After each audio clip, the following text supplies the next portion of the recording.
Hi friends, hotel స్టైల్లో ఇడ్లీ, దోశ, వడ, పూరీలలోకి చట్నీని ఎలా తయారు చేసుకోవాలో ఈరోజు వీడియోలో చూద్దాం. దానికోసం ముందుగా ఒక ప్యాన్లో 1 కప్పు పల్లీలను వేసుకొని ఈ విధంగా కాస్త బ్రౌన్ కలర్ వచ్చేంత వరకు వేయించుకోవాలి. ఇలా వేయించుకున్న పల్లీలను పక్కకు తీసుకుందాం. ఇప్పుడు అదే ప్యాన్లో ఏ కప్పుతో అయితే పల్లీలను తీసుకున్నామో అదే కప్పుతో సగం కప్పు వరకు పుట్నాల పప్పు అంటే రోస్టెడ్ చనా దాల్, దీన్నే మనము వేయించిన శనగపప్పు అని కూడా అంటుంటాం.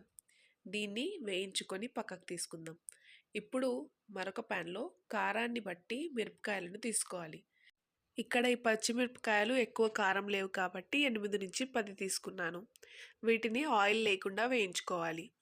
తర్వాత వేయించుకున్న పుట్నాలు, పల్లీలు, మిరపకాయలన్నీ మిక్సర్ గ్రైండర్లో వేసి రుచికి సరిపడంత ఉప్పు వేసి తగినన్ని నీళ్లు వేసి గ్రైండ్ చేసుకున్నాక ఇప్పుడు తాలింపు కోసం ఒక ప్యాన్లో 1 టీ స్పూన్ నూనెను వేసి 1 టీ స్పూన్ జీలకర్ర ఆవాలు, 5-6 ఎండుమిర్చీలను వేసుకోవాలి. ఇప్పుడు వీటిని బాగా వేయించుకున్న తర్వాత ఇందులోనే 2 రెమ్మల కరివేపాకును వేసి క్రిస్పీగా అయ్యేంత వరకు వేయించుకుని తాలింపును మనం గ్రైండ్ చేసి పెట్టుకున్న చట్నీలోకి వేసుకుంటే అంతే, ఎంతో టేస్టీ అయిన చట్నీ రెడీ.